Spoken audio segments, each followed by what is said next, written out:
Hello दोस्तों, आप सभी का स्वागत है समसामयिक घटना चक्र के इस ऑनलाइन प्लेटफॉर्म पर। मैं मोहित आप सभी का हार्दिक स्वागत करता हूं आज अपने इस वीडियो में। इस वीडियो में हम लोग चर्चा करेंगे 27 अगस्त 2026 के महत्वपूर्ण करंट अफेयर जो विभिन्न पत्र पत्रिकाओं से लिए गए आपकी परीक्षा के दृष्टिकोण से important to the point current affair होते हैं।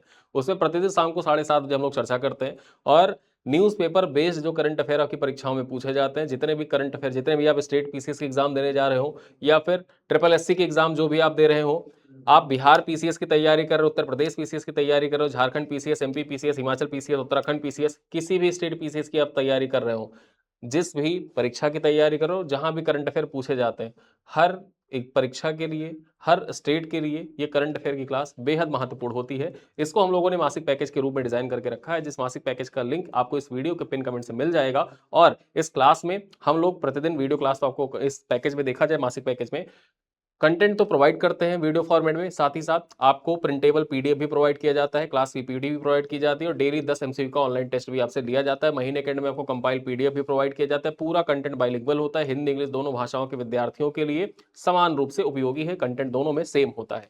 आइए चर्चा करते हैं 27 अगस्त 2026 के महत्वपूर्ण करंट अफेयर कौन कौन से हैं, एक एक कर चर्चा की जाए। सबसे पहले खबर देखते हैं क्या है। एलेक्स लैनियर, ठीक है, एलेक्स लैनियर जो है विश्व बैडमिंटन चैंपियनशिप पुरुष एकल जीतने वाले पहले फ्रांसीसी व्यक्ति बन गए हैं। यानी कि विश्व बैडमिंटन चैंपियनशिप पुरुष एकल किसने जीता है? एलेक्स लैनियर ने जीता है। खास बात यह हो जाती है कि पहले फ्रांसीसी व्यक्ति बन गए हैं। यहां पर बात की जाए, फ्रांस के एलेक्स लैनियर ने जापान के कोडाई नाराओका को 21-11, 21-11 से पराजित कर पुरुष एकल का विश्व खिताब जीत लिया है।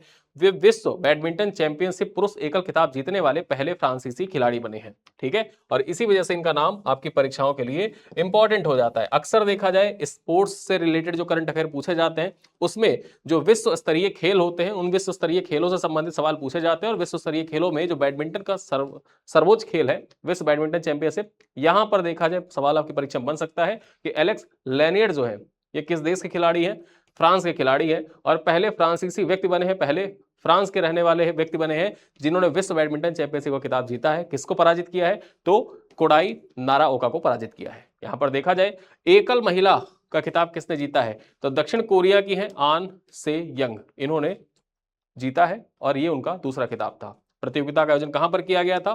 प्रतियोगिता का आयोजन नई दिल्ली में किया गया था। और इसी वजह से देखा जाए तो ये आपकी परीक्षाओं के लिए और ज्यादा इंपॉर्टेंट हो जाता है, क्योंकि भारत में इसका आयोजन किया गया था और भारत में आयोजन होने के कारण यह प्रतियोगिता आपकी परीक्षाओं के लिए बेहद इंपॉर्टेंट है। चलिए आगे देखते हैं। उत्तर प्रदेश स्पेशल से संबंधित महत्वपूर्ण खबर आपकी परीक्षा के लिए इंपॉर्टेंट। लखनऊ में 18वां ब्रिक्स अकादमिक फोरम आयोजित किया गया। यहां पर बात की जाए, 18वां ब्रिक्स अकादमिक फोरम लखनऊ में 24-25 अगस्त 2026 को आयोजित किया गया। आयोजन observer research foundation, research and information system for developing countries और लखनऊ विश्वविद्यालय के सहयोग से किया गया। यानी कि संस्थाएं कौन कौन सी थी, उन संस्थाओं का नाम आप याद रख सकते हैं कि किन संस्थाओं के द्वारा देखा जाए तो इसका आयोजन किया गया। तो ये पॉइंट याद रखिएगा, observer research foundation, research and information system for developing countries और लखनऊ विश्वविद्यालय के द्वारा मिलकर इसका आयोजन किया गया। बात की जाए इसका थीम क्या था? Building for resilience, innovation, cooperation and sustainability. यहां पर देखा जाए जो ब्रिक्स है ना, ब्रिक्स का थीम ही यही है। जो ब्रिक्स आयोजित किया जा रहा है उस ब्रिक्स का थीम ही यही है, building for resilience, innovation, cooperation and sustainability. इसी थीम को आपको याद रखना है।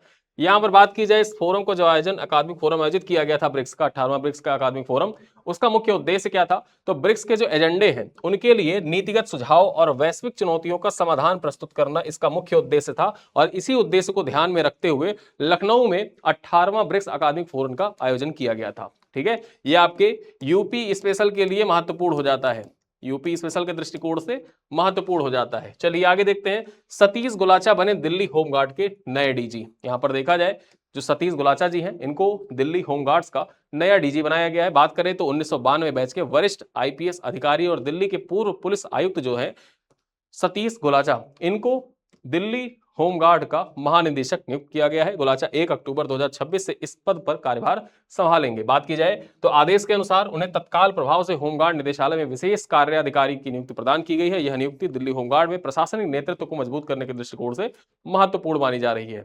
आगे देखा जाए अगली खबर क्या है, उत्तर प्रदेश स्पेशल के दृष्टिकोण से महत्वपूर्ण। गंगा एक्सप्रेस वे जो है इसको हरिद्वार तक विस्तारित किया जाएगा। यानी कि जो गंगा एक्सप्रेस वे है इसको हरिद्वार तक विस्तारित करने का जो प्रस्ताव था उसको मंजूरी प्रदान कर दी गई है। उत्तर प्रदेश मंत्रिमंडल ने प्रयागराज से हरिद्वार तक गंगा एक्सप्रेसवे के विस्तार को मंजूरी प्रदान की है। यानी कि देखा जाए जो गंगा है, गंगा नदी आप जानते ही हरिद्वार में मैदानी क्षेत्रों में प्रवेश करती है और प्रयागराज में संगम है। तो इस दृष्टिकोण से भी देखा जाए तो आप इसको रिलेट कर सकते हैं कि प्रयागराज को हरिद्वार से एक तरीके से जोड़ा जाएगा गंगा एक्सप्रेसवे के माध्यम से। ठीक है, बात की जाए प्रस्तावित ग्रीन फील्ड एक्सप्रेसवे 6 लेन का होगा जो भविष्य में 8 लेन तक विस्तारित किया जा सकेगा। परियोजना की अनुमानित लागत कितनी होगी तो 10,761 करोड़ रुपए अनुमानित है। इसमें केंद्र सरकार की वित्तीय भागीदारी प्रस्तावित नहीं है। यहां पर देखा जाए विस्तार से बिजनौर हरिद्वार और प्रयागराज हरिद्वार के बीच तेज, सुगम और प्रवेश नियंत्रित यातायात सुविधा विकसित होगी। चलिए अगली खबर पर देखें क्या है अगली खबर, भारत और जापान एआई एवं सेमीकंडक्टर सहयोग। अब भारत जापान के बीच में एआई एवं सेमीकंडक्टर सहयोग के लिए समझौता हुआ है। यहां पर बात की जाए भारत और जापान ने ग्लोबल साउथ एवं विकासशील देशों में एआई और सेमीकंडक्टर आपूर्ति श्रृंखला मजबूत करने हेतु सहयोग शुरू किया है। केंद्रीय वाणिज्य और उद्योग मंत्री पीयूष गोयल ने टोक्यो में जापानी एआई और सेमीकंडक्टर कंपनियों के साथ उच्च स्तरीय बैठक की है। यहां पर बात की जाए भारत ने 2032 तक सेमीकंडक्टर की घरेलू मांग 150 बिलियन अमेरिकी डॉलर तक पहुंचने का अनुमान है। यानी कि एक तरीके से देखा जाए जो सेमीकंडक्टर है इसकी मांग भारत में बढ़ने वाली है भविष्य में। ठीक है, और 2032 तक अनुमानतः 150 बिलियन अमेरिकी डॉलर तक ये पहुंच जाएगा। यहां पर बात की जाए भारत BIS प्रमाणन नियमों को सरल बनाकर सेमीकंडक्टर निर्माण के उपकरणों एवं कलपुर्जों के आयात को सुगम बनाने पर कार्य कर रहा है और इसके लिए देखा जाए जापान का सहयोग भारत के द्वारा लिया जा रहा है। ठीक है, तो इस पॉइंट को आप याद रखिएगा। भारत और जापान के बीच में एआई और सेमीकंडक्टर के लिए समझौता ज्ञापन हस्ताक्षरित हुआ है। अगली खबर देखा जाए विश्व जल सप्ताह 2026 के बारे में, महत्वपूर्ण हो जाता है आपकी परीक्षा के दृष्टिकोण से। विश्व जल सप्ताह आपके पीवाईक्यू में पूछा भी जा चुका है। यहां पर देखा जाए वर्ल्ड वाटर वीक WWW का आयोजन प्रतिवर्ष अगस्त के अंतिम सप्ताह में वैश्विक जल संकट और सतत जल प्रबंधन पर चर्चा हेतु किया जाता है। देखा जाए 2026 के लिए इसका थीम क्या है, water for people and progress. ठीक है, water for people and progress इसका थीम है। इस थीम को याद रखिएगा। विश्व जल सप्ताह 2026 का थीम क्या है, परीक्षा में आपके डायरेक्टली सवाल पूछा जा चुका है, पीवाईक्यू में ऐसा सवाल पूछा गया है और इसी वजह से देखा जाए फिर से पूछा जाए तो इसके लिए आप प्रॉपर तैयार रहिएगा कि water for people and progress इसका थीम है वर्ल्ड वाटर वीक। ठीक है, यहां पर बात की जाए इसका आयोजन कहां पर किया गया। इसका आयोजन स्टॉकहोम इंटरनेशनल वाटर इंस्टीट्यूट के द्वारा 1991 से किया जा रहा है।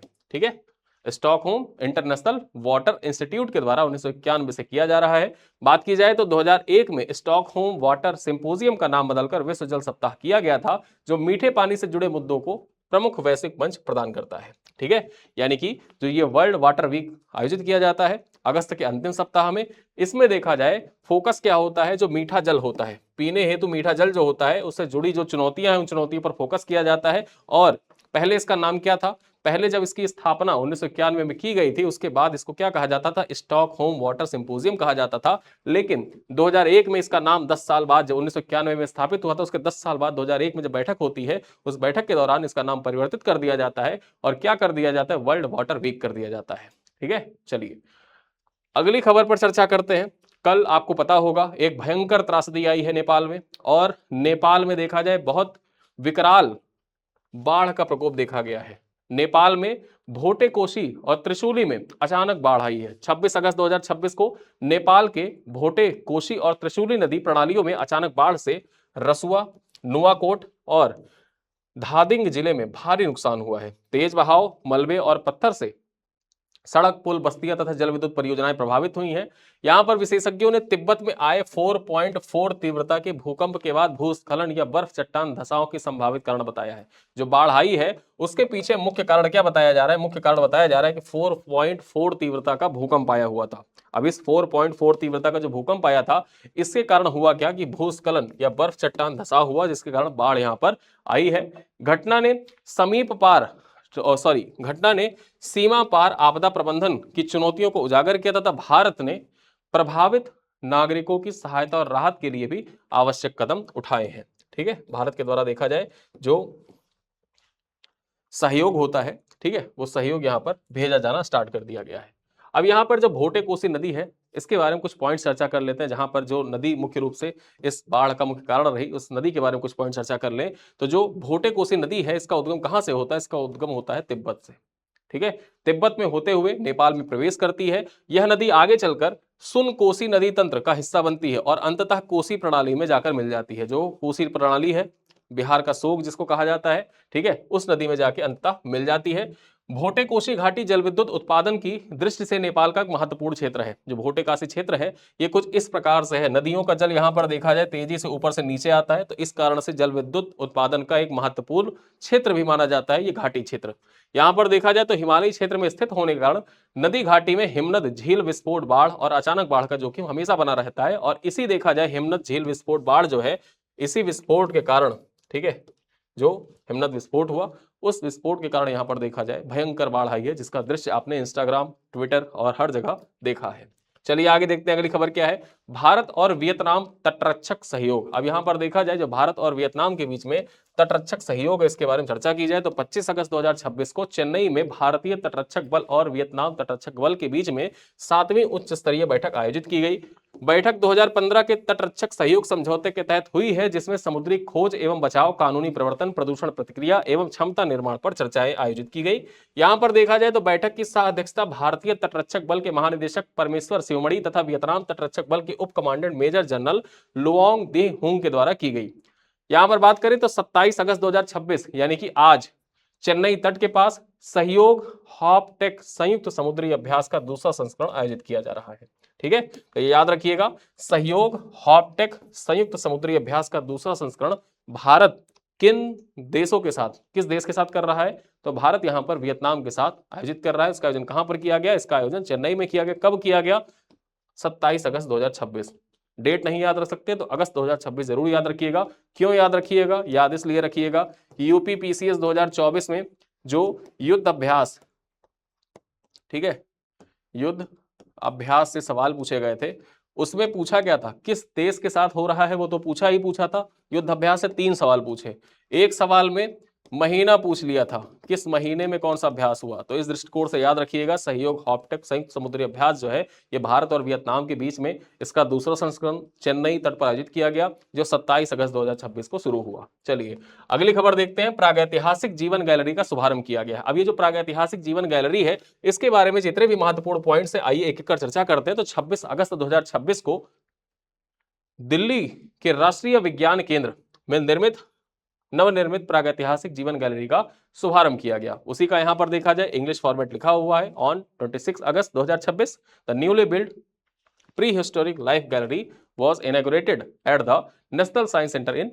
दिल्ली। ठीक है, यहां पर बात की जाए तो इसका उद्घाटन किसके द्वारा किया गया? रसिक रविंद्र और प्रोफेसर रमा जयसुंदर के द्वारा इसका उद्घाटन किया गया। गैलरी में डायनासोर और लाखों वर्ष पुराने विलुप्त हो चुके अन्य जीवों की जीवन आकार तथा छोटे एनिमेटेड रोबोटिक मॉडल प्रदर्शित किए गए हैं। इन मॉडलों को उनके प्राकृतिक पर्यावरण में प्रदर्शित किया गया है, जिससे आगंतुकों को पृथ्वी के प्रागैतिहासिक जीवन को समझने का अवसर मिलेगा। यानी कि जो यहाँ पर डायनासोर रखे गए हैं या फिर उस टाइम के जो महत्वपूर्ण जीव हैं, उनको उसी तरीके से जो उनका प्राकृतिक आवास था उसी प्रकार से दर्शाने का प्रयास किया गया है, ताकि जो आगंतुक यहाँ पर आएंगे उनको वैसा ही पता चले कि प्रागैतिहासिक काल में जो डायनासोर होते थे या फिर जो अन्य छोटे छोटे जीव होते थे रोबोटिक फॉर्मेट में वहीं पर है, और किस प्रकार से वो उस टाइम पर रहते थे, ये सारी चीजें उनको यहाँ पर पता चलेंगी। चलिए आगे देखते हैं। रीड एंड राइज मेघालय कार्यक्रम। अब ये जो रीड एंड राइज मेघालय कार्यक्रम है, इसके बारे में चर्चा की जाए। देखा जाए तो मेघालय सरकार ने बच्चों के बुनियादी पठन कौशल को सुधार और सीखने की कमियों को दूर करने के लिए CM impact read and rise Meghalaya कार्यक्रम शुरू किया है। ठीक है, यानी कि जो बच्चे हैं उन बच्चों में बुनियादी पठन कौशल में सुधार करने तथा सीखने में जो कमियां आती हैं उन कमियों को दूर करने के उद्देश्य से CM impact read and rise Meghalaya कार्यक्रम शुरू किया है। इसका लक्ष्य क्या है? तो इसका लक्ष्य 7 वर्ष की आयु तक प्रत्येक बच्चे को पढ़ने और लिखने में सक्षम बनाना है। बात की जाए तो यह कार्यक्रम Meghalaya universal reading readiness mission का हिस्सा है और विशेष रूप से ग्रामीण तथा दूर दराज क्षेत्रों पर केंद्रित है। यहां पर देखा जाए तो इस कार्यक्रम के दौरान शिक्षा मंत्री लॉकमैन रिम्बुई की उपस्थिति में यूनिवर्सल रीडिंग रेडीनेस शिक्षक प्रशिक्षण गाइड भी जारी किया गया। ठीक, तो यहां पर देखा जाए आप ये पॉइंट याद रख सकते हैं कि बुनियादी पठन कौशल और जो केस स्टडीज होते हैं ना, केस स्टडी के तौर पर भी आप इसको याद रख सकते हैं। जो बच्चों की शिक्षा है बच्चों की जो पठन पाठन शैली है और बुनियादी पठन कौशल के विकास के लिए अगर केस स्टडी के तौर पर आप याद रखना चाहे तो एक एग्जाम्पल के तौर पर याद रखिएगा कि मेघालय सरकार के द्वारा बच्चों के बुनियादी पठन कौशल और पठन कौशल में सुधार के लिए तथा जो सीखने की कमियां हैं उनको दूर करने के उद्देश्य से रीड एंड राइज मेघालय कार्यक्रम स्टार्ट किया गया है। चलिए आगे देखते हैं। थाईलैंड में राजनैतिक अपराध माफी कानून लागू हो गया है। खबर क्या है? थाईलैंड में देखा जाए तो राजनैतिक अपराध माफी कानून लागू हो गया है। 24 अगस्त 2026 को थाईलैंड के पीसफुल सोसाइटी अधिनियम BE 2569 लागू किया गया है, जो जनवरी 2025 से जुलाई 2025 के बीच में किए गए निर्दिष्ट राजनैतिक अपराधों के लिए माफी प्रदान करता है। कानून की धारा यहां पर देखा जाए 112 लेस मेजेस्ट भ्रष्टाचार और मृत्यु या गंभीर चोट से जुड़ी अपराधों को माफी के बाहर रखा गया है।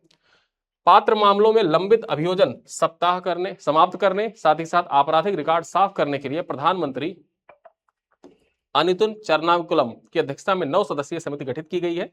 यहां पर देखा जाए ये कानून थाईलैंड में राजनीतिक तनाव कम करने और शांतिपूर्ण समाज को बढ़ावा देने की दिशा में एक महत्वपूर्ण कदम माना जा रहा है। ठीक है, तो याद रखिएगा हाल ही में किस देश में राजनीतिक अपराध माफी कानून लागू हुआ है? परीक्षा में डायरेक्टली आपके सवाल पूछे तो इस देश का नाम याद रखिएगा, थाईलैंड में लागू हुआ है। चलिए अगली खबर देखते हैं। गेहूं उत्पादों के निर्यात पर जो प्रतिबंध था उसको हटाया गया है। ठीक है, यहां पर बात की जाए तो विदेश व्यापार महानिदेशालय ने गेहूं, आटा, मैदा और सूजी के निर्यात पर जो प्रतिबंध है इन्हें हटाकर मुक्त श्रेणी में शामिल किया है। देखा जाए तो यह बदलाव 24 अगस्त 2026 से प्रभावी हुआ, जिससे इन उत्पादों के निर्यात की अनुमति मिल गई है। बात करें तो 2025-26 में भारत में रिकॉर्ड गेहूं उत्पादन होने और पर्याप्त बफर स्टॉक के कारण घरेलू खाद्य सुरक्षा संबंधी चिंताएं जो थी वो कम हुई हैं। इस निर्णय के उद्देश्य किसानों को बेहतर मूल्य दिलाने और आगामी रबी बुआई सीजन को प्रोत्साहित करना है। इसका मुख्य उद्देश्य क्या है? इस निर्णय के पीछे उद्देश्य यह बताया गया है कि जो किसान है उनको बेहतर मूल्य उपलब्ध कराया जाए, साथ ही साथ आगामी रबी बुआई सीजन जो है उसको प्रोत्साहित की जाए। ठीक है, अब चलिए चलते हैं। कुछ प्रश्न है जिनका उत्तर आप कमेंट बॉक्स में दीजिएगा। पहला प्रश्न क्या कह रहा है? पहला प्रश्न है कि पुरुष एकल विश्व बैडमिंटन चैंपियनशिप खिताब जीतने वाले पहले फ्रांसीसी खिलाड़ी कौन बने हैं? ठीक है, Kodai Naraoka, Alex Lanier, Viktor Axelsen या फिर ली चिया हाओ। ठीक है, क्वेश्चन नंबर 2 क्या कह रहा है? 18वें ब्रिक्स अकादमिक फोरम 2026 का आयोजन कहां पर किया गया था? नई दिल्ली, वाराणसी, लखनऊ या फिर मुंबई। क्वेश्चन नंबर 3 क्या कह रहा है कि गंगा एक्सप्रेसवे के विस्तार को किस शहर तक मंजूरी प्रदान की गई, यानी किस शहर तक विस्तारित किया जाएगा? देहरादून तक, हरिद्वार तक, मेरठ तक या फिर आगरा तक। क्वेश्चन नंबर 4 है विश्व जल सप्ताह 2026 का थीम क्या है? Water and climate action, water for people and progress, water for sustainable future या फिर ग्लोबल वाटर सिक्योरिटी। और हमारा अंतिम सवाल और पांचवा सवाल है भारत और किस देश के तटरक्षक बलों के बीच में 25 अगस्त 2026 को चेन्नई में 7वीं उच्च स्तरीय बैठक आयोजित की गई? जापान, इंडोनेशिया, वियतनाम या थाईलैंड।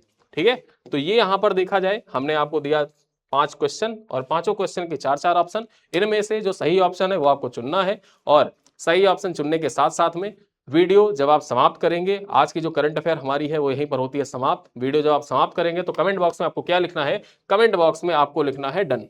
ठीक है, कमेंट बॉक्स में डन जरूर लिखा करिए। ये आपका डेली का होता है टास्क करंट अफेयर कंप्लीट करने का। तो करंट अफेयर जब भी आप कंप्लीट करते हैं तो यहाँ पर डन लिखिए। और एक चीज मैं आपसे और कहना चाहता हूं, आप में से कितने ऐसे लोग हैं जो बीपीएससी की परीक्षा दे रहे हैं? ठीक है, बीपीएससी की परीक्षा दे रहे हैं तो हमारी जो बीपीएससी सीरीज थी, बीपीएससी करंट अफेयर की जो सीरीज थी, उस सीरीज में अभी तक हम लोगों ने देखा जाए तो अप्रैल तक, ठीक है, जो अप्रैल तक का करंट अफेयर था, सीए था, उसको हम लोगों ने कंप्लीट कर लिया है। और यहां पर देखा जाए जो मई, जून, जुलाई और प्लस अगस्त, ये जो हमारे करंट अफेयर हैं इसको हम लोगों को कंप्लीट करना है। तो आप में से कितने ऐसे लोग हैं जो बीपीएससी की तैयारी कर रहे हैं? वो कमेंट बॉक्स में बीपीएससी जरूर लिखिएगा। ठीक है, बीपीएससी सीए लिख देना, बीपीएससी सीए। तो इससे मुझे पता चल जाएगा कि कितने लोग ऐसे हैं जो बीपीएससी की तैयारी कर रहे हैं और बीपीएससी करंट अफेयर का इंतजार कर रहे हैं। तो जल्द ही देखा जाए मई, जून, जुलाई, अगस्त के वीडियोस भी बीपीएससी के आ जाएंगे और पूरे साल का एक कंपाइल वीडियो भी आपको प्रदान कर दिया जाएगा। पूरे साल का एक कंपाइल वीडियो बना के आपको प्रोवाइड कर दिया जाएगा, जिससे आप आसानी से रिवाइज कर सकते हैं। जैसे आपने उत्तर प्रदेश स्पेशल 6 महीने का वीडियो आपको प्रोवाइड किया गया, उसके बाद देखा जाए 1 साल का वीडियो आपको प्रोवाइड किया गया था, सेम वैसा ही वीडियो उसी प्रकार से वीडियो तैयार करके सारी चीजें आसानी से आपको समझाने का प्रयास किया जाएगा, जिससे लगभग 1 से 1.5 घंटे के अंदर पूरे साल का करंट अफेयर आप आसानी से रिवाइज कर लेंगे, जो आपकी परीक्षाओं में आने वाले हैं। ठीक है, और उसी प्रकार से देखा जाए हम लोग आगे मंथली करंट अफेयर भी तैयार करेंगे। मंथली करंट अफेयर का सीरीज जो है वो हम स्टार्ट करेंगे, जिससे आपके यूपी पीसीएस और बीपीएससी परीक्षाओं में बहुत ज्यादा लाभ मिलेगा। ठीक है, तो कमेंट बॉक्स में बीपीएससी सीए जरूर लिखिएगा और इससे पता चलेगा कितने लोग ऐसे हैं जो बीपीएससी की तैयारी कर रहे हैं। साथ ही साथ यहाँ पर देखा जाए आज की जो हमारी क्लास थी, सीरीज थी, वो यहीं पर होती है समाप्त। मिलते हैं कल की क्लास में, तब तक के लिए धन्यवाद।